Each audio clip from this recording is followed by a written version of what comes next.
ശ്രീമദ് ഭഗവത്ഗീത ധ്യാനം. നാരായണം നമസ്കൃത്യ നരം ചൈവ നരോത്തമം ദേവീം സരസ്വതീം വ്യാസം തതോ ജയമുദീരയേത്. നഷ്ടപ്രായേഷു ഭദ്രേഷു നിത്യം ഭാഗവത സേവയാ ഭഗവതേ ഉത്തമശ്ലോകേ ഭക്തിർഭവതി നൈഷ്ടകീ.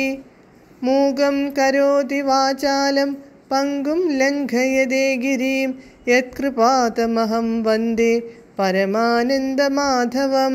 ശ്രീഗുരും ദീനതാരിണം ശ്രീചൈതന്യമീശ്വരം.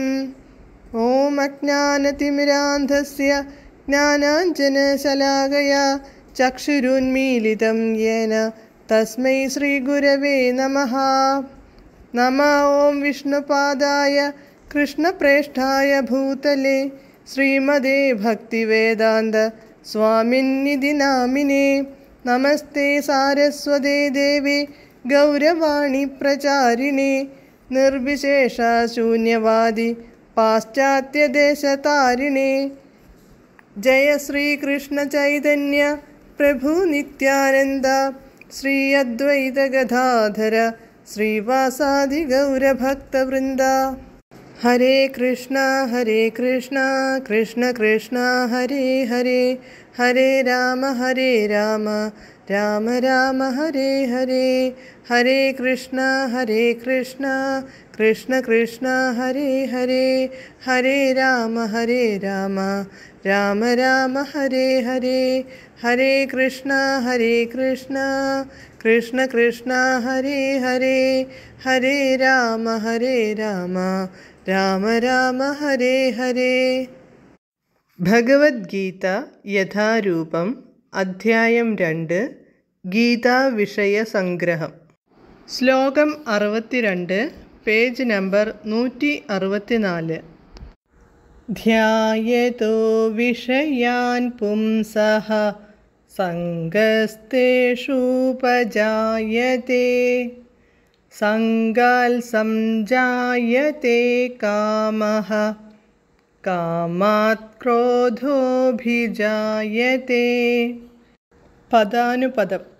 വിഷയാൻ വിഷയങ്ങളെ, ധ്യായതഃ ധ്യാനിക്കുന്ന, പുംസഃ പുരുഷന്, തേഷു അവയിൽ, ഇന്ദ്രിയ വിഷയങ്ങളിൽ, സംഗഃ ഉപജായതേ സംഗം ആസക്തി ഉണ്ടാകുന്നു, സംഗാത് സംഗത്തിൽ നിന്ന്, കാമഃ കാമം, സംജായതേ ഉദ്ഭവിക്കുന്നു, കാമാത് കാമത്തിൽ നിന്ന്, ക്രോധഃ ക്രോധം, അഭിജായതേ ജനിക്കുന്നു.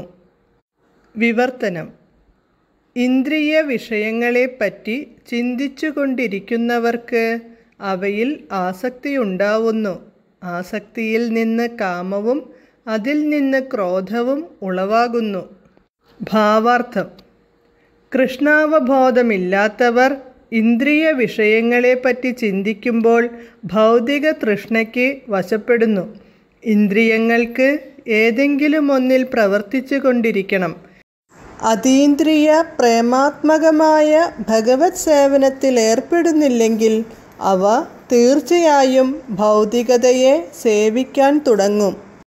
ഈ ഭൗതിക ലോകത്തിൽ പരമശിവനും ബ്രഹ്മാവും സ്വർലോകവാസികളായ ദേവന്മാരുടെ കഥ പറയാനില്ല. ഉൾപ്പെടെ ഏവരും ഇന്ദ്രിയ വിഷയങ്ങൾക്ക് വശപ്പെട്ടവരാണ്. ഈ ജീവിത പ്രശ്നത്തിന് കൃഷ്ണാവബോധം ഉൾക്കൊള്ളുക മാത്രമേ പരിഹാരമുള്ളൂ. പരമശിവൻ സമാധിസ്ഥനായിരുന്നിട്ടും പാർവതീദേവി അദ്ദേഹത്തിൽ ഇന്ദ്രിയ സുഖേച്ഛയെ ഉണർത്തുകയും തത്ഫലമായി കാർത്തികേയൻ ജനിക്കുകയുമുണ്ടായി. ഹരിദാസ് ഠാക്കൂർ ഭഗവാന്റെ യുവഭക്തനായിരുന്നപ്പോൾ മായാദേവിയുടെ അവതാരം പ്രലോഭിപ്പിക്കാൻ ശ്രമിച്ചു. എങ്കിലും കൃഷ്ണ ഭഗവാനിലുള്ള കറയറ്റ ഭക്തി മൂലം ഹരിദാസൻ ആ പരീക്ഷണത്തിൽ നിഷ്പ്രയാസം വിജയിക്കുകയാണുണ്ടായത്. യമുനാചാര്യൻ്റെ മുമ്പ് ഉദ്ധരിച്ച പദ്യത്തിൽ പ്രതിപാദിച്ചിട്ടുള്ളതുപോലെ ആത്മാർത്ഥതയുള്ള ഒരു ഭക്തൻ ഭഗവത് സമ്പർക്കത്തിലുണ്ടാകുന്ന ആത്മീയാനന്ദം ആസ്വദിക്കുന്നതിനാൽ എല്ലാ ഭൗതിക സുഖങ്ങളെയും അവഗണിക്കുന്നു.